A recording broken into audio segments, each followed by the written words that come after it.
যুদ্ধাপরাধী ও আগুন সন্ত্রাসের সিন্ডিকেট দেশে বিদেশে বসে বাংলাদেশ বিরোধী ভয়ঙ্কর অপতৎপরতায় নেমেছে। দেশের উন্নয়ন বাধাগ্রস্ত করা, দেশের প্রতিষ্ঠিত শিল্প প্রতিষ্ঠান ধ্বংস করে দেশকে অকার্যকর ও ব্যর্থ রাষ্ট্র করার অশুভ প্রয়াস নিয়ে এই চক্রান্ত চালিয়ে যাচ্ছে স্বাধীনতা বিরোধী শক্তিশালী চক্র। এই খবরটি নিশ্চয়ই আপনারা পড়েছেন। দেশের প্রথম সারির গণমাধ্যমগুলোতে এই সংবাদ ফলাও করে ছাপা হয়েছে। তাহলে এই যে এক ডজন শীর্ষ সাইবার সন্ত্রাসীর ভয়ঙ্কর অপতৎপরতা কোন দিকে নিয়ে যাচ্ছে দেশকে, এ নিয়ে আজ আমরা আলোচনা করব। গণতন্ত্রে আমি আরওয়ার সাদি আপনাদের স্বাগত জানাচ্ছি। আমাদের সঙ্গে আজ এই সন্ধ্যায় যুক্ত হয়েছেন ডাক ও টেলিযোগাযোগ মন্ত্রণালয়ের মাননীয় মন্ত্রী জনাব মোস্তফা জব্বার, রয়েছেন বাংলাদেশের সুপ্রিম কোর্টের অবসরপ্রাপ্ত বিচারপতি জনাব বিচারপতি শামসুদ্দিন চৌধুরী মানিক, রয়েছেন নিরাপত্তা বিশ্লেষক অবসরপ্রাপ্ত মেজর জেনারেল জনাব মোহাম্মদ আলী শিকদার এবং রয়েছেন বাংলাদেশ পুলিশের সাবেক মহাপরিদর্শক জনাব AKM শহীদুল হক। আপনাদের সবাইকে স্বাগত জানাচ্ছি। আলোচনা যাওয়ার আগে এই বিষয়ে আমাদের হাতে একটি প্রতিবেদন আছে, চলুন একটু দেখে নিই। রাষ্ট্রে পরিণত হবে, বাংলার মানুষ দেখবে বাজার মাফিয়াকে কিভাবে ঝুলানো হচ্ছে ঢাকার রাস্তায়। তথাকথিত আপনাদের জন্ম দেওয়া জাতির পিতা উনি স্বাধীনতা যুদ্ধের সময় কোথায় ছিলেন? বাংলাদেশ যখন মধ্যম আয়ের দেশ, অর্থনীতি, বাণিজ্য ও যোগাযোগের নতুন মাইল ফলকে, তখন এই রাষ্ট্রের বিরুদ্ধেই ভয়ঙ্কর অপতৎপরতায় নেমেছে বিদেশে আত্মগোপনে থাকা এক ডজনেরও বেশি সাইবার সন্ত্রাসী। তারা সোশ্যাল মিডিয়ায় রাষ্ট্র, সরকার কিংবা রাষ্ট্রপতি কারো সমালোচনার বিষ ছড়াতে ছাড়েননি। অর্থনীতি ও শিল্প প্রতিষ্ঠান ধ্বংসেও নেমেছেন ভয়ঙ্কর ষড়যন্ত্রে। বাংলাদেশ এই মুহূর্তে প্যালেস্টাইনিয়ান এবং কাশ্মীরিয়ান স্টাইলের আপনার শাসন ব্যবস্থায় ঢুকছে। এই জঙ্গলি আওয়ামী শাসনের বিরুদ্ধে দাঁড়িয়ে যান। প্রধানমন্ত্রীর জনপ্রিয়তা জাস্টিন ট্রুডোর একটু নিচে। এরা হলেন সুইডেন প্রবাসী তাসনিম খলিল, চাকরিচ্যুত সেনা কর্মকর্তা মেজর দেলোয়ার ও কর্নেল শহীদুদ্দিন খান, যুক্তরাষ্ট্র প্রবাসী ও সাবেক প্রধানমন্ত্রীর APS শামসুল আলম, শিবির ক্যাডার নাজমুস সাকিব, কথিত ব্যারিস্টার M রহমান মাসুম, কথিত সাংবাদিক টিটু রহমান ও যুক্তরাষ্ট্রে আত্মগোপনে থাকা সাংবাদিক কনক সরোয়ার। আছেন ইলিয়াস হোসেন, কানাডা প্রবাসী শহীদ ইসলামও। এটি যদি রাজনৈতিক প্রচার প্রচারণা হয়ে থাকে, রাষ্ট্রকে বিতর্কিত করবার প্রচারণা হয়ে থাকে, তাহলে নিঃসন্দেহে এই বিষয়গুলো নিয়ে সূক্ষ্মভাবে, গভীরভাবে ভাববার আমি মনে করি খুব জরুরি দরকার। দেশের রাজনীতিতে অস্থিরতা তৈরি করতে বিপুল অর্থ লগ্নিতে বিশ্ব মিডিয়ায় হেয় করছে বাংলাদেশকে। তারা রাজনীতিক বা বিশিষ্ট কেউ নন, তবুও রাজনৈতিক হাতিয়ার হয়ে নামছেন রাজনীতিক বিশিষ্ট ব্যক্তিদের চরিত্র হননে। সংকটকালে মিথ্যা প্রোপাগান্ডায় ছড়াচ্ছেন দাঙ্গাও। আইনশৃঙ্খলা বাহিনী বলছে বিদেশে রাজনৈতিক আশ্রয়ের আড়ালে এই চক্রটি আর্থিক সুবিধা নিচ্ছেন। নজরদারি আমাদের কিন্তু আছে, আমরা প্রায়শই আমাদের নিজস্ব যে মেকানিজম আমরা নজরদারি করি, যারা এই উত্তেজনা সৃষ্টি করে তাদের বিরুদ্ধে কিন্তু আমরা আইনগত ব্যবস্থা নেই এবং সামনের দিনগুলিতে নিব। এই চক্রের বেশ কয়েকজনের বিরুদ্ধে এরই মধ্যে মামলাও হয়েছে। তাদের ধরতে চূড়ান্ত হয়েছে ইন্টারপোলের সহায়তার বিষয়টিও। একই সঙ্গে সাইবার আগ্রাসন রুখতে সোশ্যাল মিডিয়া নিয়ন্ত্রণের পরামর্শ দিয়েছেন বিশ্লেষকরা। সবগুলোকে একসাথে মানা হবে। ফখরুল ইসলাম, নিউজ 24, ঢাকা। প্রশ্ন হলো, এই সাইবার সন্ত্রাসের বিরুদ্ধে ব্যবস্থা নিতে বাধা কোথায়? বিচারপতি জনাব শামসুদ্দিন চৌধুরী মানিক, কি মত আপনার? দেখুন, যারা যুক্তরাজ্যে আছে তাদের ব্যাপারে আমি নিশ্চিত করে বলতে পারি যে যুক্তরাজ্যের সাথে আমাদের কোনো আপনার কি বলে এক্সট্রাডিশন ট্রিটির কোনো প্রয়োজন নেই। ওদের আইনও নেই, আমাদের আইনও নেই। সুতরাং ওইখানে যারা আছে, তারেক জিয়া সহ তাদেরকে আমরা, ডেভিড বার্গম্যান সহ যারা আছে তাদের আমরা ফিরিয়ে আনতে পারি, কারণ তারা আমাদের দেশে অপরাধ করে বেড়াচ্ছে। এবং এই জন্য প্রয়োজন যেটা, আমাদের দেশে কিন্তু মামলা করতে হবে এদের বিরুদ্ধে। যেহেতু আমরা এখানে শুনতে পাচ্ছি এই সাবজেক্টগুলো, এই জন্য আমাদের যে ICT আইন আছে, সেই ICT আইনে তাদের বিরুদ্ধে মামলা করতে পারি এবং মামলা করে আমাদের প্রক্রিয়া শুরু করতে হবে, এক্সট্রাডিশন প্রক্রিয়া, ওদেরকে ফিরে আনা। আর অন্যান্য যেসব দেশের সাথে আমাদের এক্সট্রাডিশন চুক্তি নেই অথচ এক্সট্রাডিশন চুক্তির প্রয়োজন আছে, সেখানে আমাদের অন্য প্রক্রিয়া নিতে হবে। সেখানে একটি জিনিস হলো যে যারা সেখানে আছে তারা তাদেরকে যদি তারা সেই দেশের নাগরিকত্ব না পেয়ে থাকে, তাহলে ডিপোর্টেশন পদ্ধতির মাধ্যমে তাদের ফিরে আনার ব্যবস্থা করতে হবে। আমি মনে করি এই ব্যাপারে আমাদের যে দূতাবাসগুলো রয়েছে বিদেশে, সেগুলোর অনেক বড় দায়িত্ব রয়েছে। আমার মনে হয় না দূতাবাসগুলো এই ব্যাপারে খুব ভালো তাদের খুব এটি সিরিয়াসলি নিচ্ছে বলে আমার মনে হচ্ছে না, কিন্তু ব্যাপারটি অত্যন্ত সিরিয়াস। আমার মনে হয় আজকে যারা আছেন জব্বর ভাই সহ সবাই এগ্রি করবেন যে এটি অত্যন্ত ভয়াবহ আকার ধারণ করেছে। তারা 12 জনের নাম আজকে কালের কণ্ঠ এবং বাংলাদেশ প্রতিদিনে ছাপা হয়েছে, 12 জনের বেশিও রয়েছে। এরা সকলেই কিন্তু দেশ থেকে পলাতক, তাদের অনেকের বিরুদ্ধেই কিন্তু হুলিয়া আছে। একজন যে কর্নেল শহীদ নামে একজন, তার তো 10 বছরের সাজা হয়েছে এর মধ্যে। তো সবাই কিন্তু এরা পলাতক। এদের এক্সট্রাডিশন প্রক্রিয়া ছাড়াও অন্য প্রক্রিয়াও আমরা এদের আনার জন্য এনে দেশের শাস্তি দেওয়ার ব্যবস্থা করতে পারি। আরেকটি ব্যাপার আমি না বলে পাচ্ছি না, সেটি হলো এই যে ওরা যে কাজগুলো করছে বিদেশে বসে, ধরুন কানাডায় বসে বা আমেরিকায় বসে, সে দেশের আইনেও কিন্তু এটি অপরাধ, কিন্তু সেই দেশের ওরা অনুষ্ঠানগুলো করছে বাংলাতে।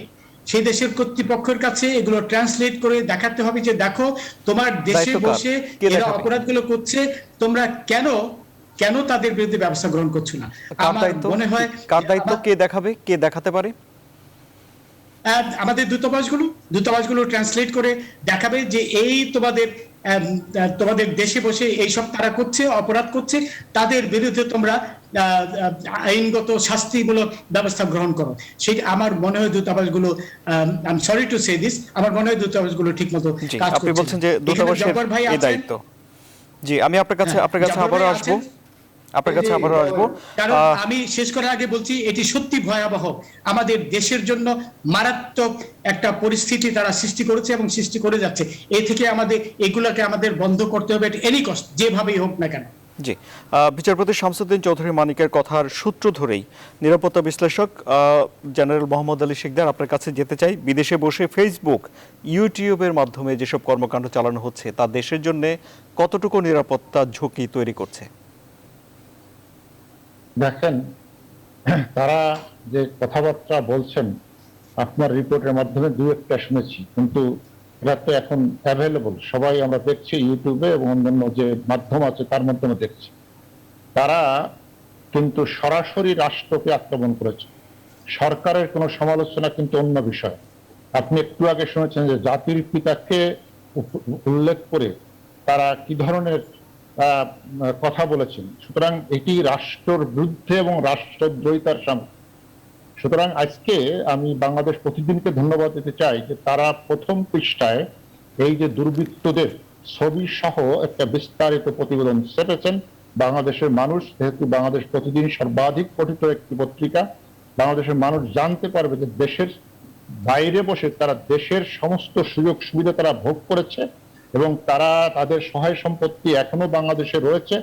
তারা কিভাবে বাংলাদেশের বিরুদ্ধে ষড়যন্ত্র, কথাটা কম বলা হয়ে যাবে, সরাসরি রাষ্ট্রদ্রোহিতা এবং রাষ্ট্রের বিরুদ্ধে এক ধরনের যুদ্ধ ঘোষণা করেছে। এবং এটা যে একেবারে রিসেন্টলি হয়েছে তা নয়, এটা কিন্তু বহুদিন ধরে চলছে এবং আমরা দেখছি এটা। কিন্তু আমাদের রাষ্ট্রীয় কর্তৃপক্ষ যারা রয়েছেন, যারা দায়ী দায়িত্বে রয়েছেন, তারা এই বিষয়ে কি ব্যবস্থা নিয়েছেন সেটি আমাদের কাছে মোটেই কনভিন্সিং নয়। আমরা কিছুদিন আগে, আজকে মাননীয় মন্ত্রী মহোদয় এখানে উপস্থিত আছেন, উনি কিছুদিন আগে বলেছিলেন এবং ডিপিআরসি যারা আছে তারাও বলেছেন যে আমরা ফেসবুক, ইউটিউবে এগুলো অনেক অভিযোগ করেছি, তারা এটা সহায় না। এখন আমরা কি করব? বাংলাদেশ কি এত অসহায় রাষ্ট্র নাকি আজকে যে তারা কিছুই করতে পারবে না? আমরা হাত পা উঁচু করে বসে থাকবো এবং তারা রাষ্ট্রের বিরুদ্ধে এই ধরনের রাষ্ট্রদ্রোহিতার অপরাধ করে যাবে আর আমরা বলবো যে আমরা তো কিছু করতে পারছি না। এটা কোনো কথা নয়। আমার কথা হলো যে ঠিক আছে, মানিক ভাই যে কথা বলেছেন যে তারা ওইখানে বসে করছেন, সেখানে আইনি ব্যবস্থা নিতে কিছু প্রক্রিয়া দীর্ঘসূত্রিতা আছে, কিছু জটিলতা আছে, কিন্তু এই যে এক রাষ্ট্রের বিরুদ্ধে যারা অপরাধ করছে সেই তাদেরকে যারা বাংলাদেশের মাটিতে এখনো বসে সহযোগিতা করছে, উৎসাহ দিচ্ছে, প্রেরণা দিচ্ছে, তাদের সাথে টক শোতে যুক্ত হয়ে একই রকম প্রায় ভাষা ব্যবহার করছেন, তাদের বিরুদ্ধে রাষ্ট্র কি ব্যবস্থা, সরকার কি ব্যবস্থা নিল? আমি আইনের কথা বলতে পারবো না, মানিক ভাই আছেন বলবেন। যারা এই রাষ্ট্রের বিরুদ্ধে অপরাধ করে, যারা সহযোগী, যাদেরকে উৎসাহ দেয়, তাদের এই আলোচনা অনুষ্ঠানে অংশ নিয়ে এইখান থেকে এই ধরনের একই ধরনের বক্তব্য দিচ্ছেন, তাদের বিরুদ্ধে কি আইনি ব্যবস্থা নেওয়া যায় না? মানিক ভাই হয়তো পরবর্তীতে এই কথাটি যদি বলেন তাহলে আমি খুশি হব। তাদের বিরুদ্ধে যদি ব্যবস্থা নেওয়া হতো, যারা এখান থেকে সংযুক্ত হয়েছে, তাহলে কিন্তু তারা এত উৎসাহ পেত না। একটি ব্যবস্থাও নেওয়া হয়নি। সরকারে যারা আছেন তারা তাহলে কি করলেন? সরকারের রাষ্ট্রযন্ত্রের ভিতরে আছে তারা কি করলেন? আমরা আজকে সেই জায়গায় বসে কিন্তু আমরা সেই প্রশ্নটি, এই দেশের জন্য আমরা যুদ্ধ করেছি 71 সালে অল্প বয়স, এই যুদ্ধের সবকিছু দেখেছি, রক্ত কিভাবে ঝরেছে সেটা দেখেছি। আজকে সেই রাষ্ট্রের বিরুদ্ধে জাতির পিতাকে নিয়ে যে সমস্ত কথাবার্তা বলা হচ্ছে, আজকে সরকারি মেশিন, রাষ্ট্রযন্ত্র আমাদের কাছে তো মনে হচ্ছে নিশ্চুপ হয়ে আছেন। একটু আগে আমাদের একজন বোধহয় পুলিশ কর্মকর্তার ভাষ্য আপনি শোনালেন, তো উনি বলছেন আমরা দেখছি করছি কি, যেখানে রাষ্ট্রের বিরুদ্ধে যুদ্ধ ঘোষণা করছেন, করছি বলে তো কোনো কথা নেই। সুতরাং কেন এদের বিরুদ্ধে ব্যবস্থা নেওয়া হচ্ছে না? তারপরে যারা ওখানে বসে আছে তাদের তো সহায় সম্পত্তি বাংলাদেশে অনেক রয়েছে। আমি আইনের কথা যাচ্ছি না, কারণ আমি যদি আইনে না থাকে আমি সরি বলবো, মানিক ভাই আছেন সেটা বলবেন, সেটা আমি একজন নাগরিক হিসেবে বলছি যে তাদের সেই ব্যবস্থা নেওয়া যাচ্ছে না কেন। তো সুতরাং এই জায়গাগুলো যদি আমরা না দেখি তাহলে কিন্তু এটা রাষ্ট্রের জন্য, আমি যেটা বলেছেন, এটা ভয়ানক নিরাপত্তার হুমকি। এটা কোনো রাজনীতির বিষয় নয়, রাজনীতি ভিন্ন জিনিস, জি আপনার কাছে ডিফারেন্ট ইস্যু। আপনার কাছে আমি আবার আসবো। আমাদের সঙ্গে আছেন জনাব একেএম শহীদুল হক, তিনি বাংলাদেশ পুলিশের সাবেক মহাপরিদর্শক। আপনার কাছে আসছি। জেনারেল শিকদার বলছেন যে যারা তাদের সঙ্গে এদেশে বসে সহযোগিতা করছে তাদের ব্যাপারে আইন কি করছে। বিচারপতি শামসুদ্দিন চৌধুরী মানিক বলছেন যে তারা যেসব দেশে আছে সেসব দেশের আইন লঙ্ঘন করছে, এই ব্যাপারে দূতাবাসগুলো উদ্যোগ নিচ্ছে না। জনাব একেএম শহীদুল হক, আপনার কি মন্তব্য? আপনাকে ধন্যবাদ। আমি প্রথমে যে জিনিসটা বলতে চাচ্ছি, দেশের স্বাধীনতা, সার্বভৌমত্ব, জাতির পিতা, জাতীয় সঙ্গীত, এইগুলির বিরুদ্ধে যদি কেউ কোনো কটাক্ষ করে, সমালোচনা করে, এটা একটি ফৌজদারি অপরাধ, শাস্তিযোগ্য অপরাধ। এই ধরনের একটা আইন বাংলাদেশে হওয়া দরকার। কেন যে এই ধরনের আইন করছে না, আর এই ধরনের আইন নাই বিদায়ী কিন্তু এই মুক্তিযুদ্ধের বিরোধী শক্তি কিন্তু এই সমস্ত কথা বলার সুযোগ পাচ্ছে। এই ধরনের একটা আইন জরুরি ভিত্তিতে করা উচিত, 1 নম্বর। 2 নম্বরে আপনার যেটা বলবেন, এই যে যারা দেশের স্বাধীনতা, তো সরকারের বিরুদ্ধে, তারা তো জাতির পিতার বিরুদ্ধে, দেশের তারা যে ষড়যন্ত্র করতেছে, যে মিথ্যা অপচার বিদেশিতে আইপি টেলিভিশন মাধ্যমে করছে, এবং আজকে তো বিভিন্ন মিডিয়াতে বিশেষ করে বাংলাদেশ প্রতিদিনের যে ছবিগুলি দিচ্ছে, তাতে তো এই 12 জনের তথ্যপত্র দেওয়া হয়েছে, তাতে দেখা যাচ্ছে প্রত্যেকটা অপরাধী, ক্রিমিনাল, তারা দেশ থেকে পালিয়ে গেছে। কারো বিরুদ্ধে মামলা আছে, কেউ সাজাপ্রাপ্ত আসামি, কেউ রাজাকারের ছেলে, কেউ ছাত্র শিবির করছে। এই ধরনের লোক তো কখনো স্বাধীনতাকে মেনে নিতে পারেন নাই, বঙ্গবন্ধুকে মেনে নিতে পারেন, তারা এই কাজগুলি করবে। এখন তারা যে অপরাধগুলি করছে, আমাদের দেশে একটা ডিজিটাল সিকিউরিটি অ্যাক্ট আছে। ডিজিটাল সিকিউরিটি অ্যাক্টের 4 ধারায় আছে যে এই অপরাধগুলি যদি বিদেশে বসেও করে, ধরে নেওয়া হবে যে বাংলাদেশি করছে, তাদের বিরুদ্ধে কিন্তু মামলা নেওয়া যাবে, তাদের তদন্ত করা যাবে, চার্জশিট দেওয়া যাবে। তাহলে আইন প্রয়োগকারী সংস্থা এদের বিরুদ্ধে আমার মনে হয় শতাধিক মামলা নিতে, প্রত্যেকটা ঘটনা, একদিনের একটা ঘটনায় উল্লেখ করে যদি ডিজিটাল সিকিউরিটি অ্যাক্টের 25, 29 ধারায় মামলা দেয় এবং আদালতে পারমিশন নিয়ে যদি সেগুলি তদন্ত করে যদি চার্জশিট দেওয়া হয়, ওয়ারেন্ট হবে এবং ইন অ্যাবসেন্সে ট্রায়ালের ব্যবস্থা করা যায়, কনভিকশন হবে। এইভাবে কতগুলি ওয়ারেন্ট এবং কনভিকশন ওয়ারেন্ট বের করে তারপর ইন্টারপোলে দেওয়া হয়, তাহলে তো এদের মুভমেন্টটা রেস্ট্রিক্টেড হয়ে যায় এবং ওই রেসপেক্টিভ গভর্নমেন্টের কিন্তু দায়িত্ব চলে আসে। তো এখানে একটা কথা আছে, যারা পলিটিক্যাল অ্যাসাইনমেন্টে আছে। জনাব একেএম শহীদুল হক, আপনি বলছেন যে ইন্টারপোল ব্যবহার করে তাদেরকে দেশে আনা সম্ভব, এটি বলছেন আপনি? ইন্টারপোলে যদি দেশে ওয়ান্টেড বাই দ্য কোর্ট যদি হয়, তাহলে ইন্টারপোল কিন্তু তাদেরকে অ্যারেস্ট করে কোনো, তাদেরকে ট্রান্সফার করা যায় বা কোনো এয়ারপোর্টে যায়, তাদের অ্যারেস্ট করে তারা ফেরত দিতে পারে, এই বিধানটা আছে। কিন্তু আমাদের প্রমাণ করতে হবে যে কোর্টে সে ওয়ান্টেড, সেই ওয়ারেন্টটা দিতে হবে। কিন্তু আমি আপনাকে বলি, তারেক জিয়ার বিরুদ্ধে আমি যখন আইজি হলাম, তখন তারেক জিয়ার বিরুদ্ধে আমি একটা রেড নোটিশ জারি করলাম ইন্টারপোলে, যেহেতু সে কনভিক্টেড একিউজ ছিল।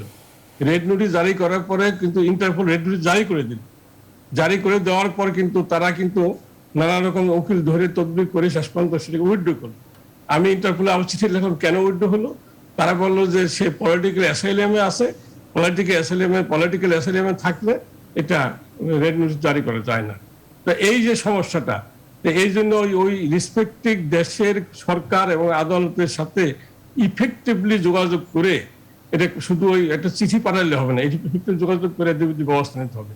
আর সবচেয়ে বড় কথা, বাংলাদেশে এদের বিরুদ্ধে একাধিক মামলা করতে হবে, ইন্ডিভিজুয়াল প্রত্যেকের বিরুদ্ধে দরকার 20টা 50টা মামলা করে ওইগুলিকে ট্রায়াল এনে কনভিকশন করে দিই, সেটা তো করতে পারে, কারণ সেই মামলা নিতে বাধা নাই। আমরা ডিজিটাল সিকিউরিটি একটা 4 দ্বারা পরিষ্কার লেখা আছে। আমরা এখানে 25 দ্বারা ভায়োলেশন হচ্ছে, এখানে 29 দ্বারা ভায়োলেশন হচ্ছে, এইগুলিতে ক্লিয়ার আমার দেশের বিরুদ্ধে, আমার সার্বভৌমত্বের বিরুদ্ধে কথাবার্তা বলা হচ্ছে। কিন্তু এগুলি আইন শৃঙ্খলা পুলিশ এগুলি করা উচিত আমি মনে করি। আমি যখন ছিলাম তখন এই ধরনের আমার চোখে আসেনি বিদায় আমি এই সমস্ত দায়িত্ব নেইনি। আমি তো 4 বছর আগে তাদের এত প্রচারণা ছিল না বলে আমার মনে হয়। সম্প্রতি 1 বছর যাবত আমি এগুলি দেখতেছি। জি, মাননীয় মন্ত্রী জনাব মুস্তাফা জব্বার, সরকার কেন ব্যবস্থা নিচ্ছে না, আলোচকদের প্রশ্ন, কি বলবেন আপনি? দেখেন, আবার একটা কথা, বিটিআরসি কে আমরা অনেক লেখালেখি করছি, বিটিআরসি অসময় প্রকাশ করে।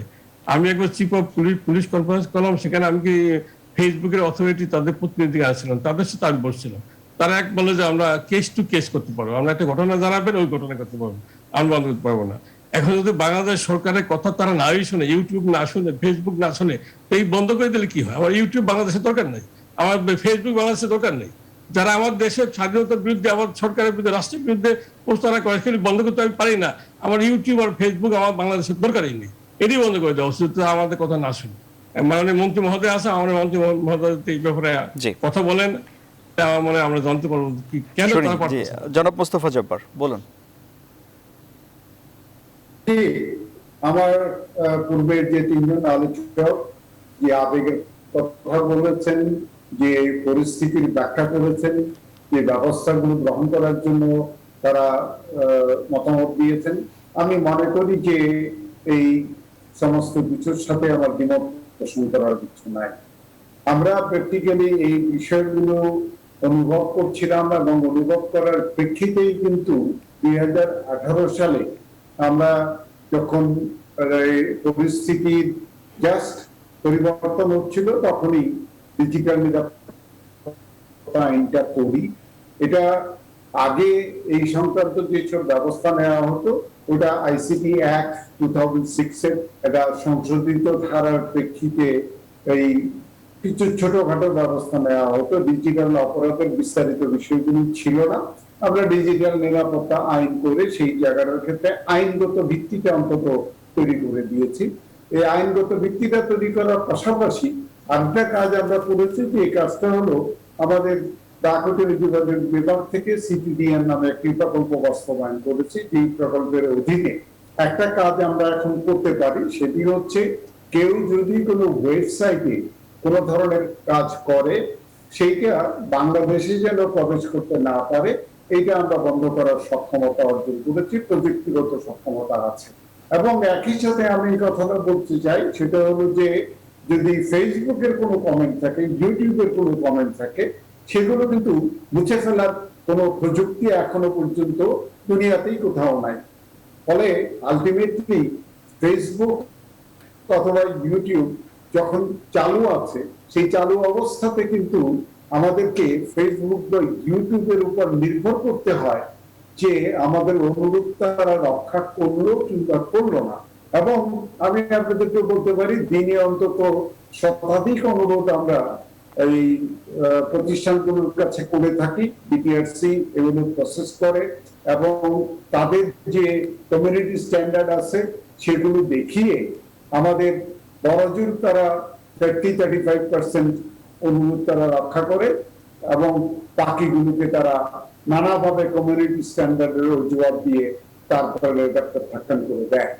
আমরা এই বিষয়গুলোতে কিন্তু আমাদের যে আইন শৃঙ্খলা রক্ষাকারী বাহিনী আছে তাদেরকেও অবহিত করি এবং তারা বিষয়গুলো মনিটর করে আমাদেরকে যখন অবহিত করে, আমাদের এখান থেকে এই রিপোর্টগুলো করার দায়িত্ব হচ্ছে বিটিআরসি, ওইটা আইনের আওতাতে করা হয়ে থাকে। আমরা আইন শৃঙ্খলা রক্ষাকারী বাহিনীর যে ইয়েগুলো পাই, ওদের মনিটরিং এর রিপোর্টগুলো পাই, সেই অনুপাত কাজ করি এবং একই সাথে আমরা নিজেরাও একটি শক্তিশালী ডিজিটাল সেল তৈরি করছি। এই ডিজিটাল সিকিউরিটি সেলের মাধ্যমে আমাদের মনিটরিং এবং ব্যবস্থা গ্রহণ এই জায়গাটাকে শক্তিশালী করছি। আমার তারপরেও যে বক্তব্যের বিষয়, এই আলোচনা থেকে কিন্তু আপনি বুঝতে পেরেছেন যে কাজটা আসলে একটি সমন্বিত কাজ এবং সরকারের বিভিন্ন অংশ এর সাথে তাদের দায়িত্ব যথাযথ যদি ভাবে পালন করে তাহলে কেবলমাত্র আমরা এই অবস্থা থেকে পরিত্রাণ পেতে পারবো। তো সেই দিক থেকে আমাদের যেমন ধরেন আমি বলি শহীদুল হক সাহেব বলছেন যে আমরা ফেসবুক ইউটিউব বন্ধ করে দেই না কেন, এখন এইটার একটা যে বিপরীত যুক্তি সেটা হচ্ছে এটা তো কেবল খারাপটা করে না, এটা থেকে উপকৃত হয়, এটা দিয়ে ব্যবসা বাণিজ্য থেকে শুরু করে সামাজিক শিক্ষা সমস্ত কিছুর ক্ষেত্রে কিছু ইতিবাচক এবং ভালো বিষয়গুলো পাওয়া যায়। অতএব এটি বন্ধ করে দেওয়া মানে হচ্ছে দুনিয়া থেকে বিচ্ছিন্ন হয়ে যাওয়া এবং সেটির ক্ষেত্রে প্র্যাকটিক্যালি একেবারে সরকারের উচ্চ স্তরের সিদ্ধান্ত ছাড়া আমাদের আসলে করার কিছু থাকবে না। এখনো পর্যন্ত আমরা বারবার বিষয়গুলোর প্রতি দৃষ্টি আকর্ষণ করেছি। মাননীয় মন্ত্রী, আপনি বললেন যে সরকারের সমন্বিত উদ্যোগ নিতে হবে। বিচারপতি শামসুদ্দিন চৌধুরী মানিক বলছেন যে দেশের বাইরে বসে যেসব কর্মকাণ্ড চালাচ্ছে সেগুলো সেসব দেশের আইনেরও লঙ্ঘন। তাহলে দূতাবাসের মাধ্যমে সরকার কোনো ব্যবস্থা কেন নিচ্ছে না, কি বলবেন আপনি? না, সেটা ডেফিনেটলি আমরা এরই মধ্যে পররাষ্ট্র মন্ত্রণালয়ের দৃষ্টি আকর্ষণ করেছি। আমরা তাদের সাথে একেবারে যোগাযোগ করে এই বিষয়, এমনকি আপনারা পত্রিকায় দেখেছেন 12 জনের তালিকা, আমাদের কাছে 125 জনের তালিকা আছে যারা এইসব কর্মকাণ্ডে যুক্ত আছে এবং তারা দিনে একটানা 1টা 2টা 3টা 4টা 5টা এরকম বহুবিধ আপনার এই যে প্রচারণাগুলো করে যাচ্ছে। এবং শহীদুল হক সাহেব যেটা বললেন সেটা ওই ভয়ঙ্কর বিষয় যেটা বঙ্গবন্ধু এবং বাংলাদেশ এই সম্পর্কিত যে অপপ্রচার এবং কটূক্তি দেন মানে যা খুশি তাই, এবং একই সাথে তার সাথে ভিডিও এবং ছবিগুলো দেওয়া, এগুলো আসলে সহ্য করার মতো বিষয় না, এটা প্রায় অসহ্য হওয়ার মতো বিষয়। কিন্তু আমাদের তো আসলে সকলে মিলে যদি কাজটা না করি তাহলে এখান থেকে উদ্ধার পাওয়াটা কঠিন হয়ে যাবে। আমি এরই মধ্যে প্রস্তাব করেছি যে এই সোশ্যাল মিডিয়া সংক্রান্ত বিষয়গুলো পৃথিবীর বেশগুলো দেশকে উদ্বিগ্ন করেছে।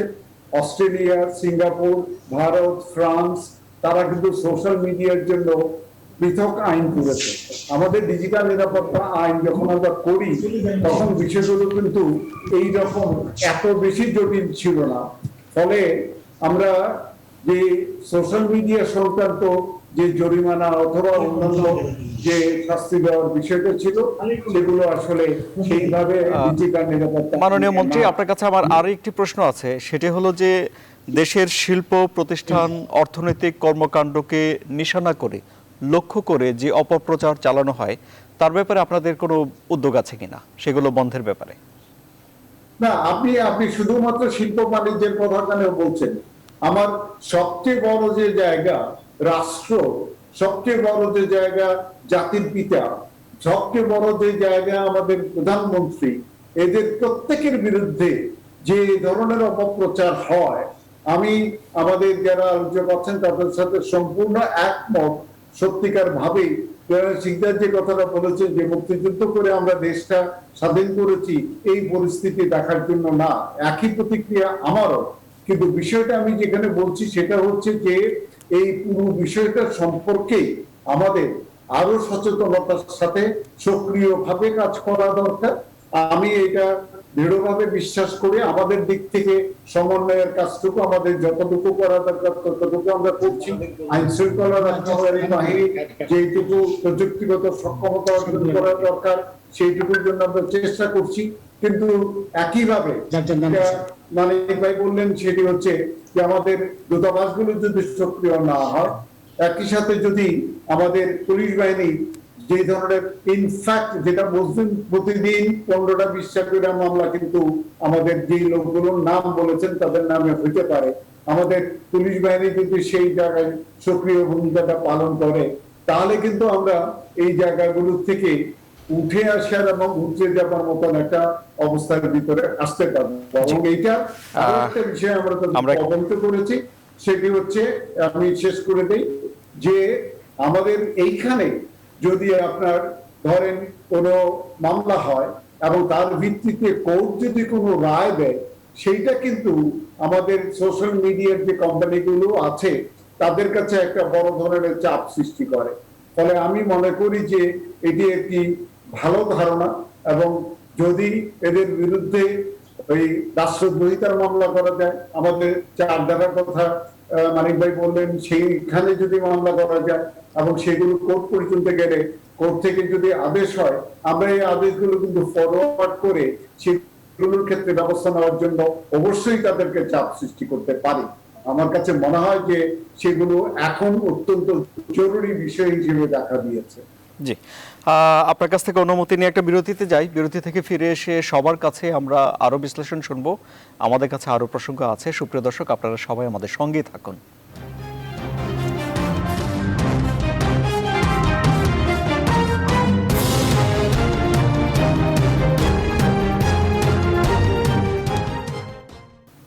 আবারও স্বাগত। আপনারা দেখছেন জনতন্ত্র গণতন্ত্র। জনাব বিচারপতি শামসুদ্দিন চৌধুরী মানিক, আপনাকে দিয়ে শুরু করি। ডাক ও টেলিযোগাযোগ মন্ত্রণালয়ের মাননীয় মন্ত্রী মোস্তফা জব্বার বলছেন যে সরকার আইনগত ভিত্তি তৈরি করেছে। কি বলবেন আপনি? আপনার জন্য 2 মিনিট দেওয়া হোক, তাই না? আমরা শুরু করেছি। জি, আপনারা নিশ্চয়ই শুনতে পাচ্ছেন আমাকে? বিচারপতি শামসুদ্দিন চৌধুরী মানিক, আপনি কি আমাকে শুনতে পাচ্ছেন? না, সঞ্চালকে অনেক লো শোনা যায়। সাউন্ডটা একটু কম, সাউন্ডটা একটু বাড়িয়ে দেন। জি, বিচারপতি শামসুদ্দিন চৌধুরী মানিক, আমি আপনাকে দিয়ে শুরু করছি। আমাদের অনুষ্ঠান দ্বিতীয় পর্ব শুরু হয়েছে। জনাব মোস্তফা জব্বার বলছেন যে আইনগত ভিত্তি এই সরকার তৈরি করেছে। তাহলে আপনি বলছেন যে আপনার জন্য 2 মিনিট। আমি 3 জনেই অত্যন্ত মূল্যবান কথা বলেছেন, এবং তাদের সমর্থনে আমি জব্বার ভাইয়ের সমর্থনে যে কথাটি বলতে চাচ্ছি সেটি হলো, উনি সত্যি কথা বলেছেন যে এই অপরাধগুলো কিন্তু বাংলাদেশে হচ্ছে, কারণ বাংলাদেশে আমরা শুনতে পাচ্ছি। সুতরাং এই আপনার এই ডিজিটাল নিরাপত্তা আইনে যেহেতু অপরাধগুলো এখানে হচ্ছে, কেন তাদের বিরুদ্ধে মামলা করা হচ্ছে না? এই জব্বার ভাইয়ের প্রশ্ন, এর জবাব কে দিবে? এই তো প্রতিদিন বেশ কয়েক ডজন মামলা হতে পারে। এইসব 12 জন কেন? 12 জন তো খুব ক্ষুদ্র লিস্ট। জব্বার ভাই বলেছেন যে তারা 122 জনের তালিকা তৈরি করেছেন। তো তাদের বিরুদ্ধে যদি মামলাগুলো করা হয়, এবং এইখানে আইজি সাহেবও মূল্যবান কথা বলেছেন, এবং সে আপনার জেনারেল মোহাম্মদ আলী ভাইও ভালো কথা বলেছেন যে মামলা হলে যখনই ওদের ধরা যাবে না, তখনই কিন্তু তাদের সম্পত্তি ক্রয় করা যায় আমাদের ফৌজদারি কার্যবিধি আইনে। তো সেই অবস্থায় আমরা কেন যাচ্ছি না? নাম্বার 1। নাম্বার 2, আমি আইজি সাহেবের কথায় আমি 100% সমর্থন করি যে যদি প্রয়োজন হয় তাহলে এই ইউটিউব, ফেসবুক এগুলো বন্ধ করে দেওয়া হোক।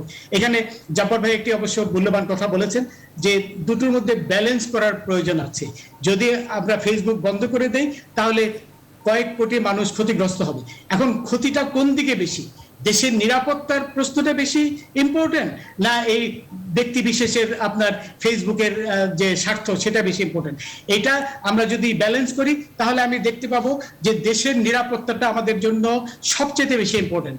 তারা সামরিক বাহিনীকে টার্গেট করছে, তারা পুলিশ বাহিনীকে টার্গেট করছে, তারা র্যাবকে টার্গেট করছে, তারা সমস্ত বঙ্গবন্ধুর বিরুদ্ধে কথা বলছে, তারা এই নির্বাচিত মুক্তিযুদ্ধের পক্ষের সরকারের বিরুদ্ধে কথা বলছে। দেশকে তারা, আপনি দেখবেন এই যে দুই হাসমি, 2 তাজ আছে, এক ক্যাপ্টেন তাজ আর এক বোধহয় কর্নেল তাজ, তাদের এইগুলো যদি দেখেন দেখবেন যে কালকেই দেশে সামরিক অভ্যুত্থান হতে যাচ্ছে, হ্যান ত্যান ইত্যাদি ইত্যাদি।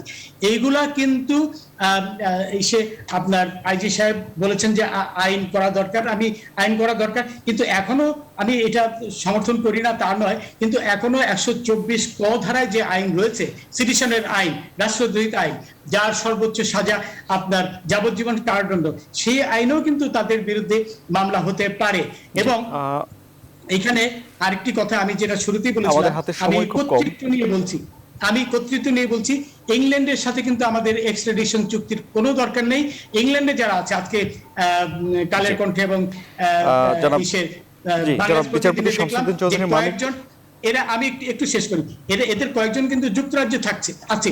যুক্তরাজ্যে যারা আছে তাদের কিন্তু এক্সট্রাডিশন পদ্ধতির মাধ্যমে আনা যায়। আমি জানি না আমাদের পররাষ্ট্র দপ্তরিরা জানেন কিনা, কারণ অনেকে মনে করেন যুক্তরাজ্যের সাথে আমাদের চুক্তি নাই।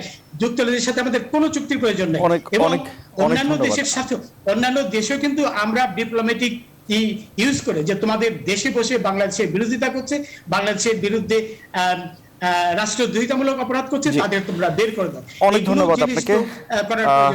অনেক ধন্যবাদ জনাব একেএম শহীদুল হক। কূটনৈতিক তৎপরতা জোরদারের তাগিদ বিচারপতি শামসুদ্দিন চৌধুরী মানিকের, কি বলবেন আপনি? আপনার জন্য 2 মিনিট। কূটনৈতিক তৎপরতার মাধ্যমে বেশি একটা রেজাল্ট আসবে বলে আমি মনে করি। কূটনীতিকরা যে দাসে তারা যেভাবে তারা কাজ করে এগুলি নিয়ে তারা অভ্যস্ত না। এখানে বাংলাদেশে আইন কানুন প্রয়োগ করিয়া, আদালতে মামলা করিয়া, ট্রায়াল করিয়া, কনভিকশন ওয়ারেন্ট করে তারপরেই ওই গভর্নমেন্টের কাছে পাঠাতে হবে, এটা ছাড়া উপায় নেই। আর যেখানে পলিটিক্যাল অ্যাসাইলাম আছে, সেই অ্যাসাইলামের দোহাই দিয়া ওই দেশের সরকার কোনো কিছুই শুনবে না।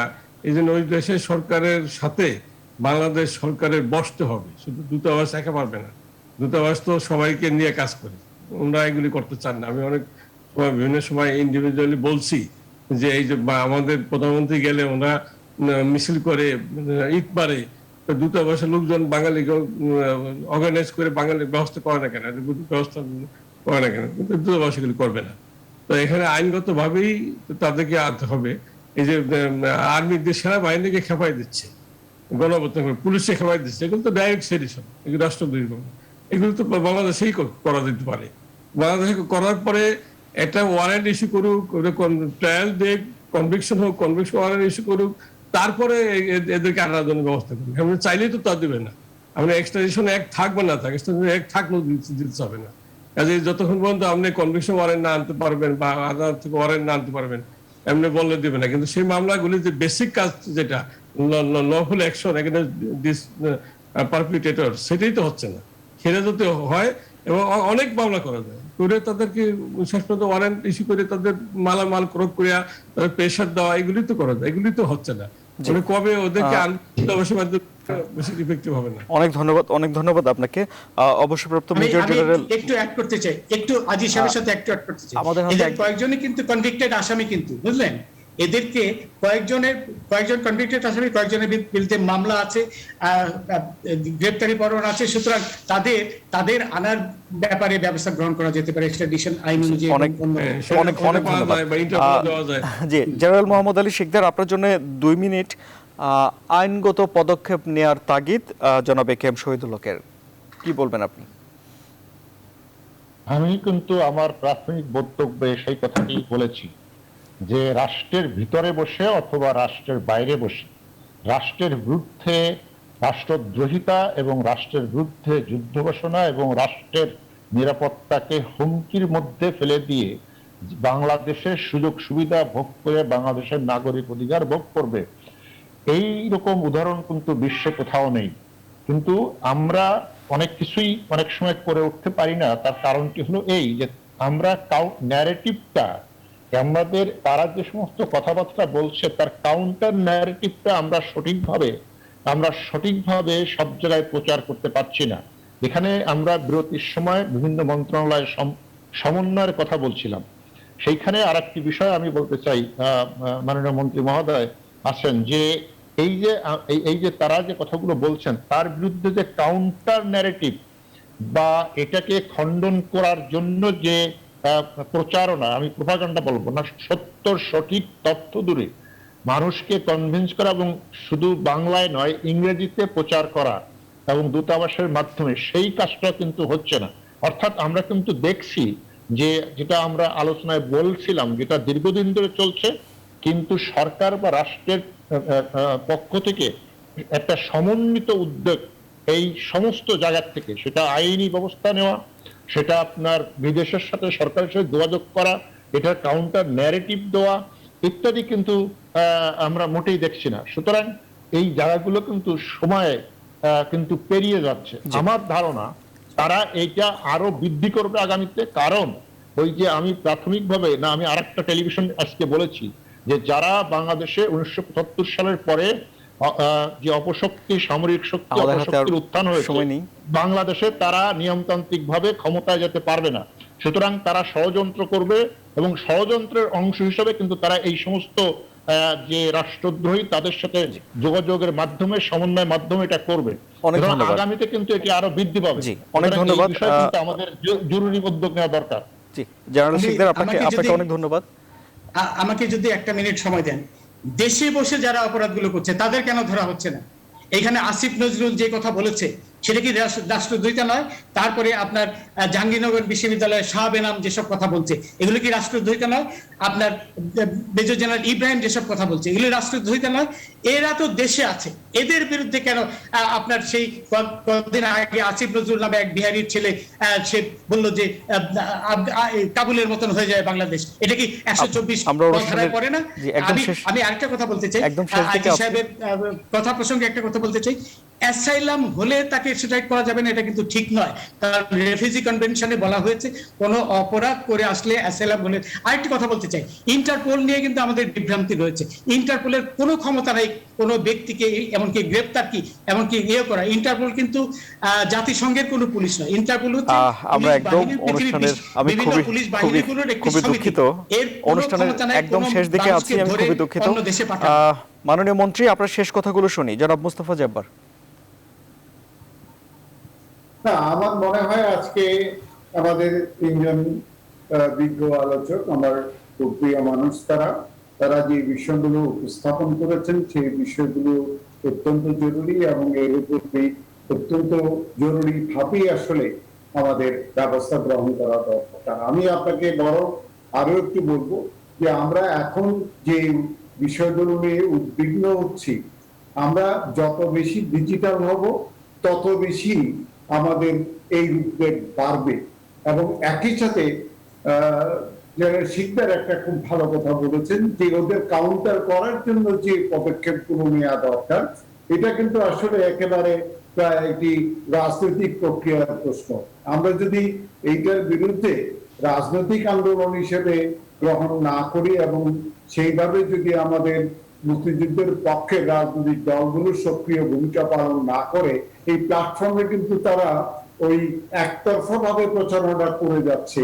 সেইটার বিরুদ্ধে আমার মনে হয় যে আমাদের এই রাজনৈতিক প্রক্রিয়ায় যদি আমরা রুখে না দাঁড়াই, তারা এটা বিপজ্জনক হতে বাধ্য এবং দিনে দিনে আরো বিপজ্জনক হবে। ওরা একসময় চিন্তা করেছিল যে রাজপথে নেমে জনসভা করে তারপরে বোধহয় কিছু করা যাবে, কিন্তু ডিজিটালাইজেশন তাদের জন্য একটা সুযোগ তৈরি করে দিয়েছে, আমাদের জন্য বিপদ তৈরি করে দিয়েছে যে এটা এখন পৃথিবীর যে কোনো প্রান্ত থেকে বসে থেকে এই বাংলাদেশ বিরোধী প্রচারণা করা যেতে পারে।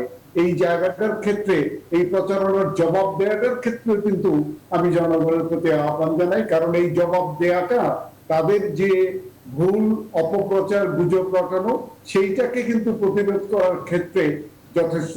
কারণ আমি মনে করি যে যেখানে যে যা করছে সেখানেই তাকে যদি আমি প্রতিরোধ না করি, তাহলে কিন্তু তার এই যে প্রচারণাটা ওইটা প্রাধান্য পেয়ে যাবে, আর আমরা চুপ থাকলে আমাদেরটাকে দুর্বলতা বলে গণ্য করা হবে। আমার মনে হয় আমাদের জনগণের এগিয়ে আসা উচিত যে এগুলোর বিরুদ্ধে আমরা যেন একেবারে রুখে দাঁড়াই এবং যথাযথ জবাব দেই। সেগুলো কিন্তু একটা ইতিবাচক ফলাফল আনবে বলে আমি মনে করি। জি, আপনাদের সবাইকে অনেক অনেক ধন্যবাদ। মাননীয় মন্ত্রী, আরেকটা ছোট্ট একটু প্রশ্ন আছে, আমাদের শেষ মিনিট চলছে।